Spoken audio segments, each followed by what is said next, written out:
お茶っていうのはですね、やっぱ多分飲むとかだけではなくていろんな可能性があって、そういったお茶の可能性を日々研究しながら新しいご提案だったりとかをしていけるようなお店にしていきたいなっていうことで、ラボラトリーのラボをつけて、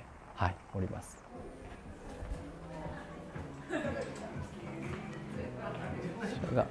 の店の中には入っていただくとですね、すぐにお茶の方の展示がありまして、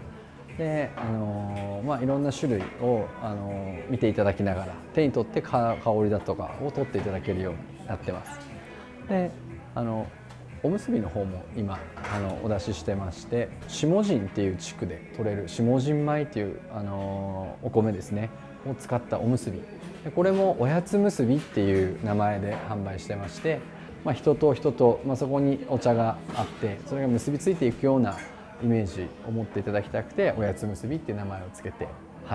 お茶屋さんで行くと、通常は後ろで入れたものを持ってきていただいて飲むっていうことが多かったりとかするんですが、うちではここできちっと入れ方を入れながらですね、でお話をしながら急須の使い方だったりとか、お茶のそういった形でどういうふうなお茶がいいのかとかっていうのを見ていただきながらですね、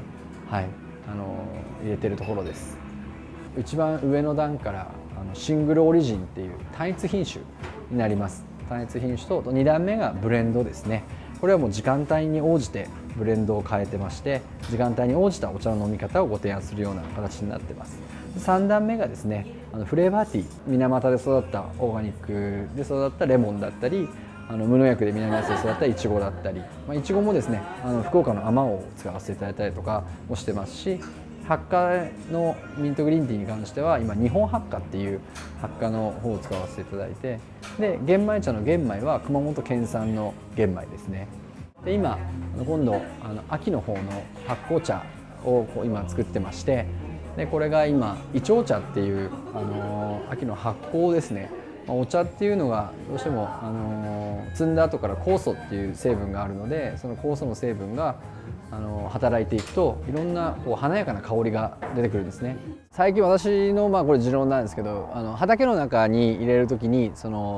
海洋性のあるものですねを使うとすごく旨味甘みっていうのが乗りやすいかなっていうふうに思ってます。で有機物でほとんど、うちはもう8割以上有機物で土の中作っていって、で最後本当にもう1割とか、1割ないぐらいで化学肥料を少しだけ使う、でそれを木の方がうまいこと吸ってくれてっていうような、化学肥料を一辺倒でずっとやっていくっていうよりは、やっぱり有機物の中で土の中でそういった菌だったりとか、循環ですねの部分を作ってあげて、でしっかりした土壌を作ってあげると、そこに少しだけ化学肥料を入れてあげたりとかしたら、もうその少量でもう十分味が美味しく乗ってくるっていうような感じですね。ここはもう中は赤なんですけど、これがですね中にほんと深く掘ると黒土が出てきたりとかで、ここは赤なんですけど隣の土地は黒土だったりとか、全部が全部一緒になってるんではなくて、もう本当にまだらに黒と赤が入り混じってるような形の土地なんですね。でそういった土地ってなかなか少なくて、で黒だったら黒で黒木土壌がいっぱいダーッと続くところなんですけど、こっちは黒でこっちは赤でみたいな感じでなってるのは結構少ないかなと思います。特徴的な土壌のものですね。でその土壌に応じた作り方、あと接設計っていうのを心がけてやってます。べちゃついてなくてサラサラとこういうちっちゃい粒のようなものがたくさんあるっていうのが団粒構造って言って、団子の粒って書いて団粒構造って呼ぶんですけど、そういう土がある園がやっぱり通気性も良くてですね、いいっていう今言われてますし、これが分解をしていく時に早い分解力になっていくので、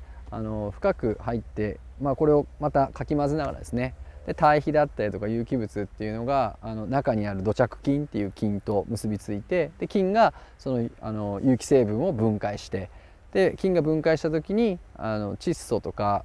リンとかカリとかっていう肥料成分があるんですけど、それを自然の中でも生んでくれるっていうような。でうちが今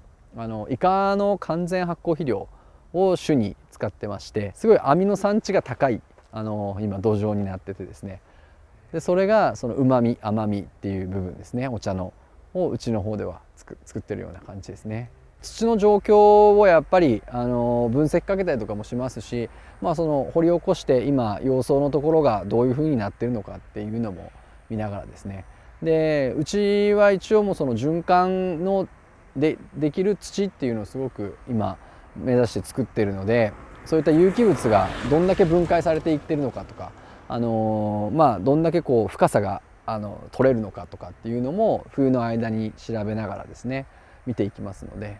はい、新しい喫茶文化、今までにあったようなお茶の喫茶文化ではなくて、本当に価値としてお茶を感じていただけるような、そんなお店を作りたいなと思って、で今回のお店を再建したような形になります。だいたいこういったグラスを1個返すごとにだいたい5度から10度ですね。1回通してしまうとグラスの器の温度が上がっているので、2、3度ずつ下がっていくような形ですね。で手で触ってすごく温度帯として持てるなっていう温度帯がだいたいもう60度近いような感じの温度帯なので入れていきますね。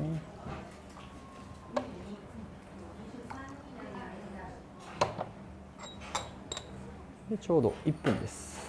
抽出をかけていきます。入れるっていう行為自体が面倒くさいって言われてきた今までのお茶の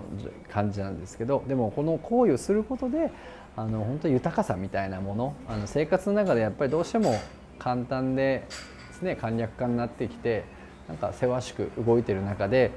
こういった時間をわざと作ってるっていうのは私は豊かさにつながっていくんじゃないかなっていうふうに思ってて、お茶はすごくその豊かさを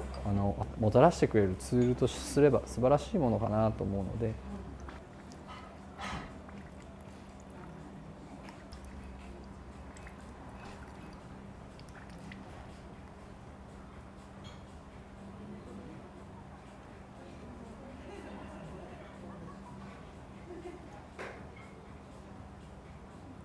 最後の一滴までしっかり出すことでここに旨味が詰まりますので。